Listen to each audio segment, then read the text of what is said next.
মা যদি তোমাকে ডাকে কারোর সাধ্য নেই তোমাকে আটকে রাখার। তো আজকের মায়ের অন্নপূর্ণা বেশ, তো আমি চলে গেছি, গতকালকেও গেছিলাম। এটা আমার সৌভাগ্য যে পরপর দুদিন আমি মাকে দর্শন করতে পারলাম। তাড়াতাড়ি সন্ধ্যা সাঁঝটা দিয়েই আমি সন্ধে সন্ধে বেরিয়ে পড়লাম মায়ের কাছে পুজো দেবার জন্য। গতকালকে যখন এসেছিলাম তখন শুনছিলাম ভোটের জন্য 3 দিন মেলা বন্ধ থাকবে। মেলা বন্ধ থাকুক, আমি এসে কিন্তু পুজোটা দিয়েই যাব। তা আজকের এসে দেখছি সব দোকানপাট খোলা আছে, দোকানপাট কিন্তু বন্ধ নেই এবং প্রচুর মানুষের ভিড় আস্তে আস্তে হতে শুরু করেছে। এসেই দেখছি এখনো মায়ের গেট খোলেনি, তার মানে মাকে এখন সাজাচ্ছে। তো ভাবলাম পুজোটা দিয়েই দিই। আর অন্নপূর্ণা মায়ের পুজোটার আজকের একটা স্পেশাল হচ্ছে কি চাল দিতে হয়, তার সাথে ডাল দিতে হয়, আলু পটল যে যেরকম দিতে পারে এবং গাছের ফল দিতে পারে। তো আমি হচ্ছে ফল মিষ্টি চাল ডাল সবকিছু নিয়ে মাকে পুজো দিয়ে ধূপবাতিটা জ্বালিয়ে নিলাম। যেখানে আমি এই ধূপবাতিটা জ্বালছি এখানে কিন্তু পাঁটা বলি হয়।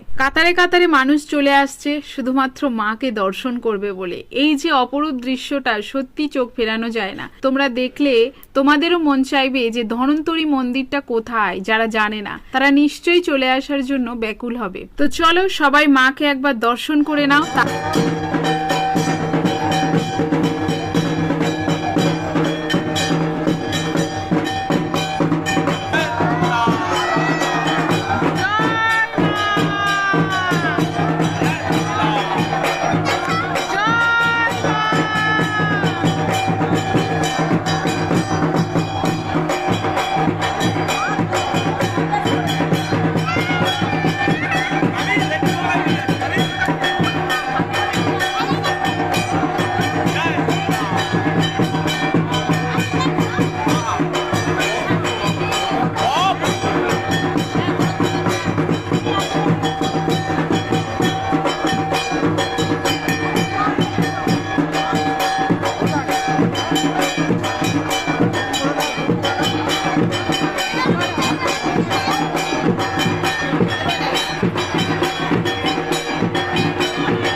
মায়ের গেট খোলা হয় 7টার সময়, তা আমি এসেছিলাম 6:30টায়। তাই আধা ঘন্টা মায়ের কাছে দাঁড়িয়েছিলাম। তারপর মায়ের গেট খোলা হলো, মাকে দর্শন করলাম। এখন প্রচুর ভিড় হয়ে গেছে, দেখতেই পাচ্ছ।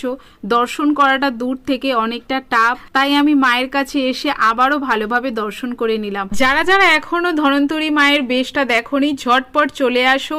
মায়ের বেশ কিন্তু এখনো 1 সপ্তাহ আছে।